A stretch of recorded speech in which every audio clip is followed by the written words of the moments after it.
Bonjour, j'espère que tout va bien chez toi, sinon je suis de tout cœur avec toi. Hier, je vous ai présenté un monsieur qui n'était pas du tout content du fait qu'il était en train de vieillir. En fait, il vivait mal sa vieillesse. Il s'appelle Coëlette. Je vous rappelle qu'il a vécu environ 400 ans avant Jésus-Christ. Et ce monsieur disait hier que la vie n'avait pas de sens, puisque de toute façon, on va tous mourir, les animaux et nous-mêmes ne sommes pareils, on va tous finir comme de la poussière. Mais aujourd'hui, heureusement, il paraît que c'est ressaisi et il nous livre un très beau poème sur le temps opportun, le temps kairos. Et je vous le lis, hein, en tout cas je vous le lis, je vous lis une petite partie de ce texte. Il dit, il y a un moment pour tout. Il y a un temps pour chaque chose sous le ciel. Il y a un temps pour donner la vie, il y a un temps pour mourir. Il y a un temps pour parler et pour planter, il y a un temps pour la récolte. Il y a un temps pour tuer, il y a un temps pour donner la vie. Il y a un temps pour détruire, il y a un temps pour construire. Bref, vous pouvez lire ce texte, je trouve qu'il est très très beau. C'est dans le livre de Coëlette, chapitre 3, de versets 1 à 11. Coëlette finit par réaliser que la vie n'est pas du non-sens. La vie a un sens. En fait, lui, il était dans cette situation-là parce qu'il n'a pas saisi le bon moment pour faire ce qu'il fallait faire. Le temps dont Coëlette nous parle, ce n'est pas le temps chronologique, jour après jour, semaine après semaine, mois après mois. C'était le temps kairos, c'est-à-dire saisir le bon moment pour faire ce qu'il faut faire. Ça, c'est vivre le temps kairos, c'est-à-dire déployer son temps de manière sensée pour des choses sensées. C'est ça, vivre dans le kairos, c'est le temps de Dieu. Et c'est ça que Coëlette a réalisé vers la fin de sa vie. Chers amis, vous savez, si vous êtes fan des sciences humaines, vous connaissez peut-être Erik Erikson. Erik Erikson qui a dit que nous avons tous 8 étapes de développement de notre vie.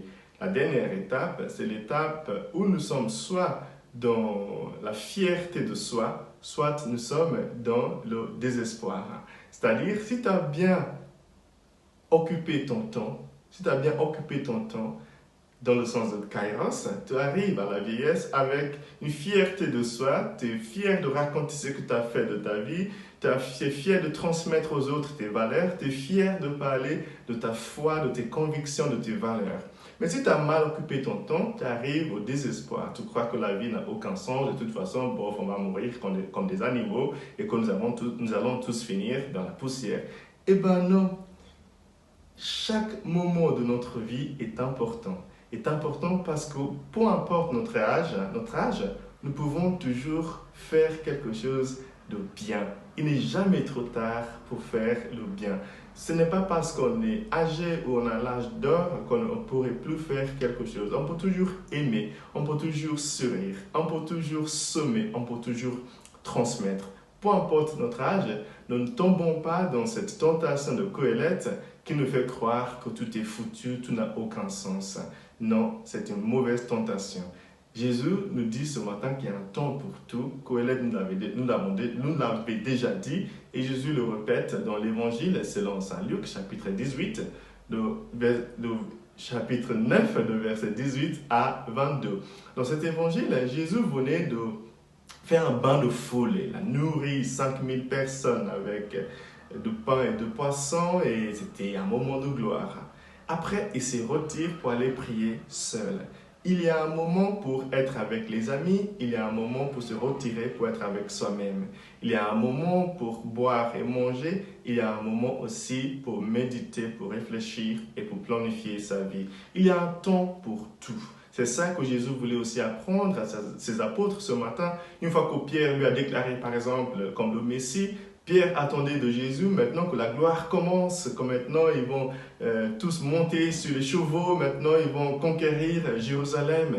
Et Jésus lui dit, non, il y a un temps pour tout. Pour l'instant, je vais devoir travailler, je vais souffrir, je vais être trahi, il y a un temps pour tout. En ce moment, c'est le moment de travail dur, c'est le moment de traverser un moment de souffrance, mais après, sûrement, certainement, il y aura la réussite, il y aura la résurrection.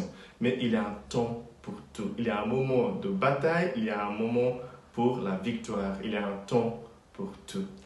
Chers amis, je vous invite aujourd'hui vraiment à réfléchir sur ces belles paroles de Qoheleth et de Jésus qui nous invitent à déployer notre temps correctement.